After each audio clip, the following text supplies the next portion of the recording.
progesterone blood level is low. I'm Dr. Valorie Davidson from Progress Your Health. And I'm Dr. Robert Maki from Progress Your Health. If you can tell, if you're watching this on YouTube, this is our second official video with our new setup. We got, again, 3 cameras in the room.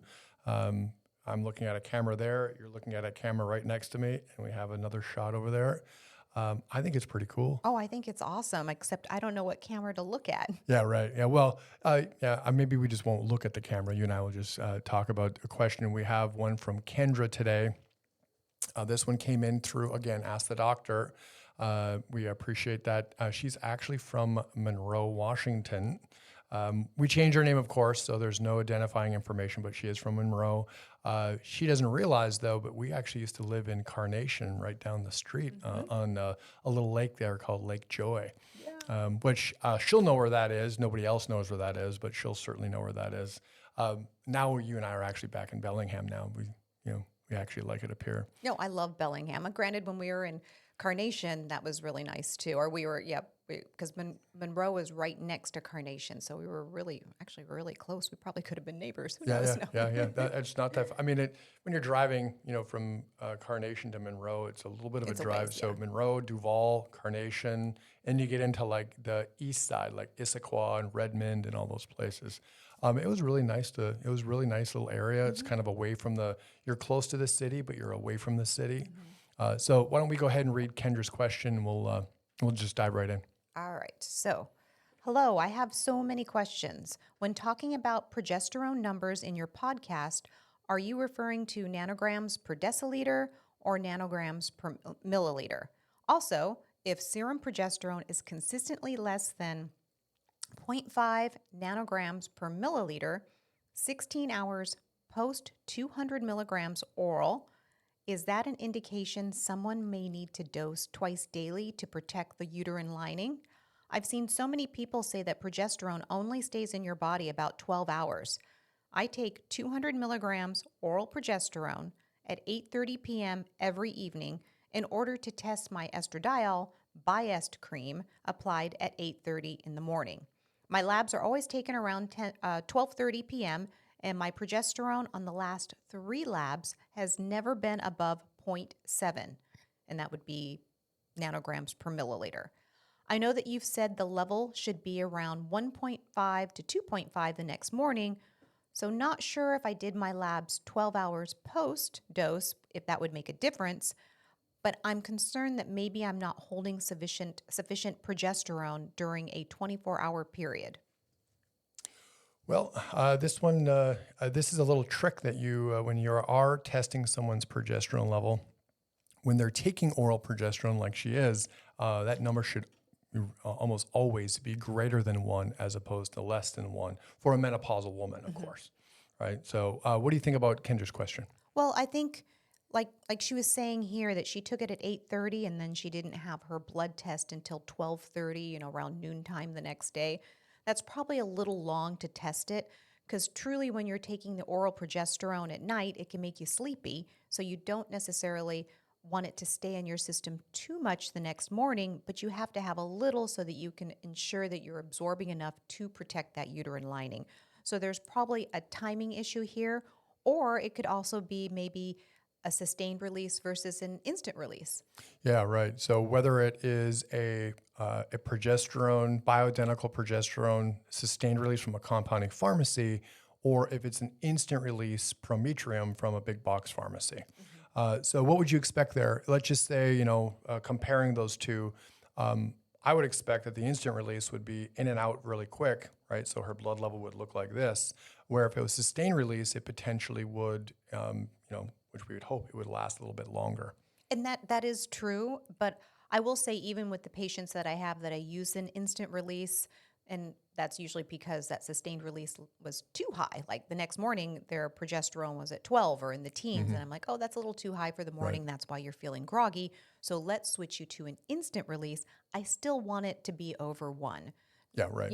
So I do feel like the 0.7, but I have a feeling looking at this, because progesterone 200 milligrams, that's a good dose. That's a good dose of oral progesterone. It's probably the timing.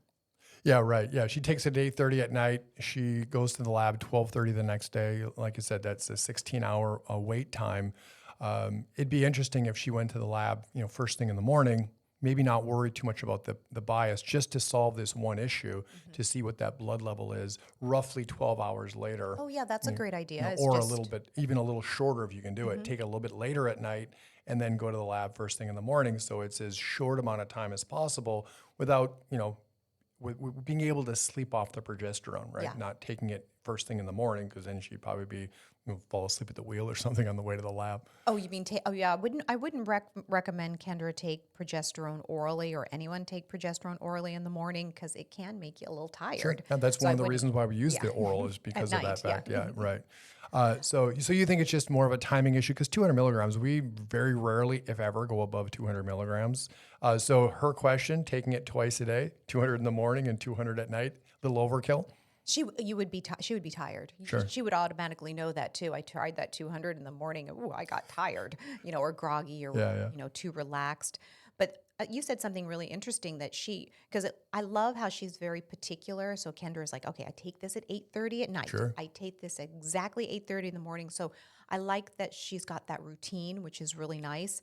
So if she didn't want to break up that routine and take her progesterone closer to midnight or taking her estrogen in the morning a little bit earlier to get a little bit of a shorter window there, is she could just go and take her progesterone at 8:30 and then just don't worry about testing her estrogen the next day, put it on as you normally would, and then just check that progesterone in the morning, like around 8 o'clock, 8 to 9 o'clock in the morning after she's taken it at 8:30 prior that night, the night before, and then see if that progesterone is over 1. And I bet you it probably would be. Yeah. And it'd probably be even a little higher than that. It'd probably be closer to, 2.5, 3, 4. It probably wouldn't get above 5, even though, to 200 milligrams. I mean, you see quite a variance of numbers when they're taking 200 milligrams. Usually when it's 100 milligrams, you don't see it too high. But when they take 200, you get a group of women and you look at all their numbers and they're kind of all over the place a little bit. Some have really good numbers, some have really low numbers. But as you said, as long as they're taken orally, it's usually always greater than 1. Yeah, exactly. So, and I do have some women that are maybe on 100 and it still looks like they're on that sustained release. It's a little too high in the morning. That's why they're pressing snooze a couple of times. And so we Sure. switch it to the instant release. But either way, I would just have, like I said, I think it's more of a timing issue, but I love that she's concerned about her uterine lining. Sure. We don't want to disregard that. If there was really, there's a couple of things with that. So if we were really concerned about it, especially if she were spotting, then absolutely there's something where we need to balance out that progesterone, raise it up, or balance out that estrogen. But if she were concerned, a lot of women, we just do a quick transvaginal ultrasound, look in there, measure the size of the uterus, uterine lining, and that's really easy. So that would be one way for her to feel like, okay, I'm not putting my uterus at risk. And then another thing that I think is interesting on this question is I would love to know her bias dose. Because if it's very low, then we know that progesterone is probably, 200 is probably protective. Right. If it's pretty high or maybe doing a 50 ratio or there's more estradiol in there, then we might say, okay, well, then we want to just make sure that that progesterone is enough to be protective. So it's probably more that bias dose. Because of her dose, let's just say hypothetically, just from what we've seen on the podcast and people sending in their questions, let's say her bias dose is 1 to 3 milligrams. 200 milligrams of progesterone is going to be more than sufficient. But let's say her dose is above 5, right? You get into that, and I wouldn't even say 5 is really all that high of a dose.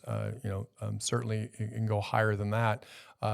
I think that would sort of dictate. And honestly, to her point, trying to protect the uterine lining, no spotting or bleeding, you're sort of flying blind a little bit, right? You don't really know what's happening in there.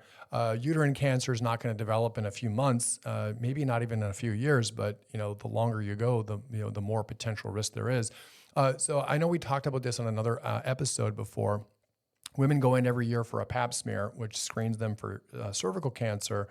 Don't you think that a new transition or a new part of women's health they should be doing, especially the popularity of HRT, that they should be doing an annual transvaginal ultrasound for the same reason? Oh, yeah, I definitely think that'd be a great idea. I do notice some of my patients when they go in for their exam that there's a little, so maybe there's a few things going on here. So of course, postmenopausal women, Now they're changing the guidelines about how often to have a pap smear. It's not every year, so they wouldn't be going in every year to get a pap Sure. smear. They might, before they changed it to maybe every 3 years, or if you have a new partner, a sexual partner, then you want to have a pap smear. Well, isn't it for some they're even changed it to like every 5? Some of them say you don't even ever have to have one again. Right.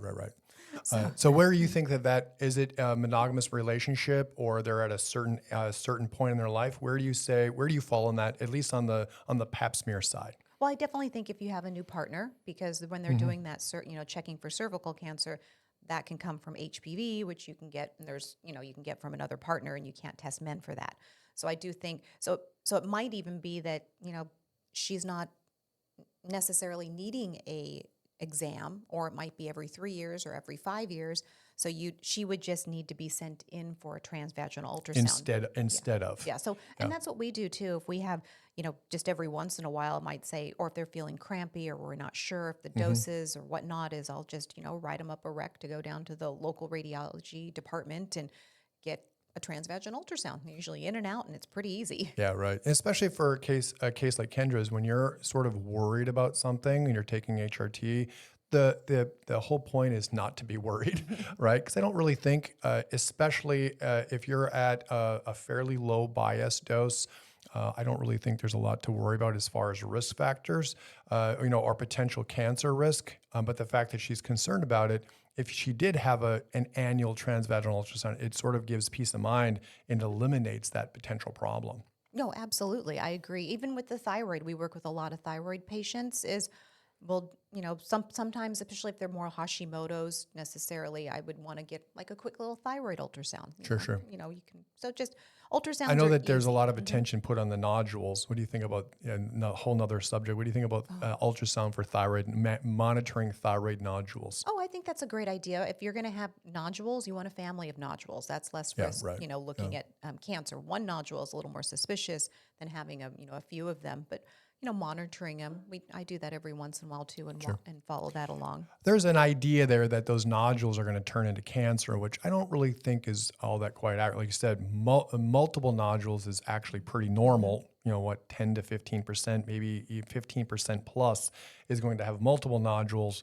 But one nodule, I think, is a little bit more suspicious. And if it's growing over time, if they stay pretty stable. But it's interesting about the pap smear. A lot of women, they go into their, for their annual, they just think of it as kind of like this routine they do every year.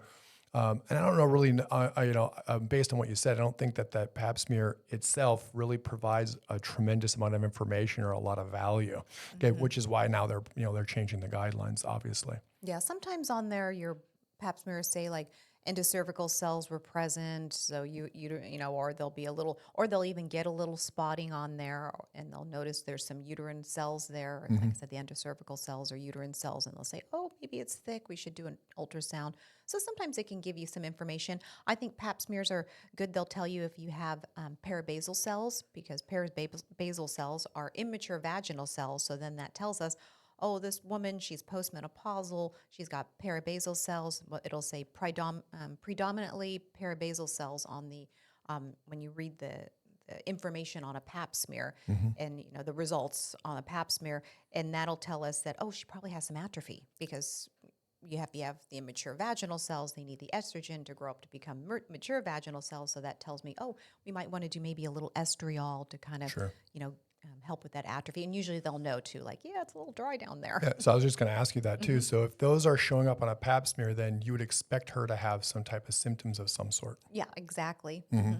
I had a patient the other day. She went to go get a pap smear, and she hadn't had one in a while. And her new doctor, who sounded great, was like, oh, yes, it's a little, what was the word? Menopause-y down here. A little I was like, menopause-y. what a great adjective. It's a little menopause-y here. And I'm like, well, we can work on that. Yeah, sure. Yeah, that's for the most part, that's something that's relatively common. Little estriol, sort of solves the issue. We've talked about that in other episodes where we don't use, at least ourselves, we don't use estradiol, even though estradiol is the only thing FDA approved, quote unquote. We don't use estradiol vaginally. Now, everyone says that it's fine, it's safe, but it's just sort of our preference that we decide to use estriol only and don't either mix the two or use any estradiol. Yeah, exactly. Because the estradiol can stimulate, what is it, the alpha or the beta receptors in the uterine lining, and then that can cause a thickening. I know you're not using it that often if women are using it Yeah. vaginally, so they say that it's not going to have an effect. But I have had women have some spotting using estradiol Sure, sure. vaginally. I've had some women spot with even using estriol, Really? vaginally. Not that often, but it does happen, occasionally here or there. I couldn't imagine what using estradiol would do if they're sensitive to the estriol. So Kendra's question, it's really more of a timing issue and potentially what the bias dose is. Those are the two things to sort of pay attention to there. It'd be really nice to know. Always know what that bias Yeah, dose so is. maybe because Kendra, even though we changed your name, you probably know that we're talking about you.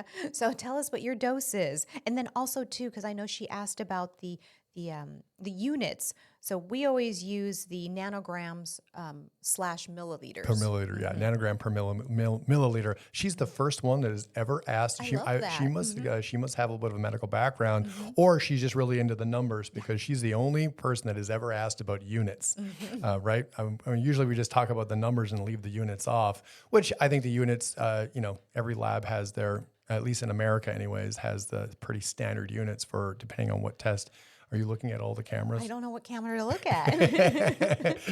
There's a monitor behind over here, and there's a computer there, and there's sort of a lot going on right now. As you can see, my hand just went in front of the other camera. That's a little wild, but it's a fun little new toy. It's really great to play with. Do we have anything else to say about Kendra's situation? I would say don't take it twice a day. It's the nanograms per milliliter is what we're looking at. And it's probably just some timing. So maybe the next time, Kendra, you go and get your blood work done, try to make it a little more like 12 hours and then write back and let us know what your results are. Yeah. Oh, one thing I was going to say, what about, I know that you were doing a newsletter recently and you're writing about some genetic stuff, cytochrome P450, SNPs, SMP, so singulate nucleotide polymorphism. Yeah, say that five Yeah, times yeah, SNPs. fast. SNP, singulate nucleotide polymorphism. So the one everybody knows, of course, is the MTHFR, right? That's the mother effer gene that has an impact on your methylation and your folate metabolism. You were doing some recently, CYP something, right? Do you think that her detoxification, that's what the cytochrome P450 system is, it's to do with your liver and how you detoxify chemicals, hormones, everything, caffeine, alcohol, medications.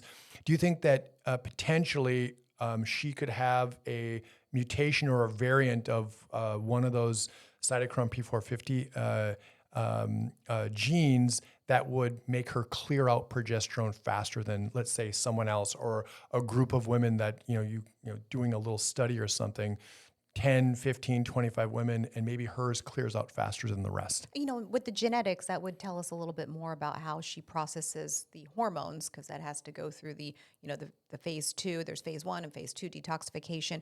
What I was looking at was more about the estrogen metabolism with the CYP For the 1A. newsletter. When I was looking and writing about the newsletter, that's more about the estrogen clearing out of the system, which is always good to get your genetic test to be able to see if you're if you make a lot of estrogen, if you can clear it out fast, if you turn your estrogen from because when you're using estrogen, it's not the issue, it's the metabolites. So your estrogen has to go through your liver and it has to be detoxified. So MTHFR actually will lower your detoxification of estrogen for the phase two metabolism. So that's why you can have hormonal imbalances with MTHFR. The CYP, there's like a 1A SNP, so CYP 1A, CYP 1A17, I think it is, and then a CYP like 1B. So those three tell us about their estrogen metabolites. Sorry. Sorry, am I making everybody No, bored? the dog just moved over there and he bumped into the camera. So it was probably, I saw it wiggling over there. So he didn't pay attention to the camera in his way. Thanks, Bob. Thanks, bud. Yeah, thanks, Bob. I'm sorry, I cut you off. It just, Yeah, I see it moving and it caught my attention. Yeah, I was just saying that, when you're detoxifying your estrogen, we want to push it towards 2-hydroxy estrogen. 2-hydroxy is good. 4-hydroxy, not good. And any of you that have had a Dutch test, the urine test, let us know because we can talk about that because that actually has the estrogen metabolites in there. You can't test it through blood. You can just do it with the genetics in the urine. Yeah, no, the Dutch test is very popular these days. And I think that part you're talking about, that methylation and looking at those metabolites, it gives you a nice little graph, green, yellow, green, red, or blue, right? So green is for the 2-hydroxy. What do you keep looking I at? keep looking over there. I'm also sitting here, so I want to see what the camera sees. Like what? I'm going to have to Like I turn can that. see my arm. I'm going to have to turn that because you're going to keep looking at it. All right. Yeah. Maybe put a 'Cause- cover over it. Yeah, because you're just looking at that the whole time. Kind of. Yeah. Is it distracting? It's a little bit distracting. Yeah. It's interesting. It's like watching Well, TV. see, I'm facing you, and there's no monitor over here, so Oh. you're sort of. I have it here, so when we're getting everything set up, and now you're looking this way. You're looking at that camera, and it's like right in your line of sight. Well, maybe the next podcast you sit here and I sit there. We can try that. Yeah, we can try that. Oh, just to see. Just Oh to yeah, see. yeah, absolutely, no problem. But I could see where, because I can see it switching in the corner of my eye, so I could see where it's like your eyes want to gravitate towards it. I know. It's wild. So a little bit of a side tangent. So I don't know what SNP or what cytochrome P450 enzyme metabolizes progesterone. That's something we'll have to. Either. I'll have to look that up. write I'm not that off the down. top of my head. Yeah. Yeah, but I would imagine that based on maybe clearance of caffeine, clearance of alcohol, different things like that. That's sort of how you just ask people a couple of questions, like on an intake. How do you tolerate alcohol? How do you tolerate caffeine? You don't tolerate those things very well. Now you know that phase 1 detoxification, that cytochrome P450 system, wouldn't say sluggish necessarily, but for some people they can tolerate tons of alcohol, tons of caffeine, and it doesn't slow them down. They'd be sort of like more in that fast oxidizer sort of realm, where maybe she's a little bit more that way because she's clearing that progesterone out quickly. But like you said, it's just a timing issue. 8:30 at night till 12:30 the next day. If she went right when the labs opens, taken at 10 o'clock, 11 o'clock, as late as you can the night before, and getting to the lab as early you can the following morning, I bet you that number would be pretty good. You're still checking yourself over there. I keep bumping it. Yeah. So anything else to add about that? It was just a little bit about the genetics and liver function, and I just thought I wanted to get your thoughts on that. I think we need to add that we're starting and launching a community. Yes. So today is actually August 2nd, the day of this recording. This is going to probably go out next week. So the week of August 4th. Well, August 4th is a Monday. Our community is going to be launching on August 11th.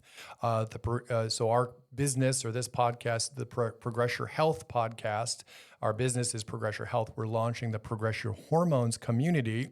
And it is going to be sort of an extension of what we're already doing, answer these kinds of questions, giving people a place a place to congregate and kind of further the conversation, because there's so much that we can't cover on the podcast. There's so much that we can, I'm sure, even says she's got so many questions, right? Oh, yeah. And a lot of these women, menopause and perimenopause can be very isolating because it's hard to find the answers. Sometimes your doctor doesn't know everything, or maybe your doctor doesn't have time to go over everything with you. Doctors are busy. And then, I've got people that just get blown off by their doctors or by their family members or by people around them, that it can be kind of lonely trying to do it on your own. So that's why we always wanted, in fact, I've been wanting to do some kind of community in my head. I just couldn't picture it for probably 15 years as a way for women to come together so that we can support each other, communicate, and then not have, actually have like real answers and real discussion. So we don't all have to do this alone. Yeah. So this video won't be necessarily as evergreen because we're putting some dates in there. But the date, August 11th, if you're seeing this way after August 11th, then just go to progressyourhormones.com. You'll see the website. It is, I think it's going to be amazing. I'm really excited about it. It's a lot of work getting it launched, a little bit nerve wracking. We're like, like 9 days away. We still got a bunch of things to do, but I think it'll be, so the first group that's coming in on the 11th, literally founding members, we're going to we're not building it from scratch per se, but we're sort of building it it's going to be a kind of a minimum viable product. And the group of women that are in there to start out are going to sort of help us build it, create it. So we do what sort of women collectively want in a community like that, which I think is really exciting. There's lots. I mean, bones and brain health and heart health and all the different things kind of congregated, with that common theme of hormones and how we collectively increase our health span, increase our lifespan, and we're set up for success in the future. So anything else to add about the community or about Kendra's question? Nope, this was great. No, and I appreciate Kendra for writing. I appreciate everybody for writing into us and subscribing and everything. So it's been great. Yeah. So in the comments down below, if you're watching this on YouTube, you can write whatever you want down there. You can go to our website, Ask the Doctor. The link for the hormone community or the Progress Your Hormone community landing page will be in the description below. It'll just take you to the wait list. If you're catching this after the fact, it might just be, maybe just the actual Progress Your Hormones itself. But if you're catching this in the next coming week, it'll take you right to the community wait list.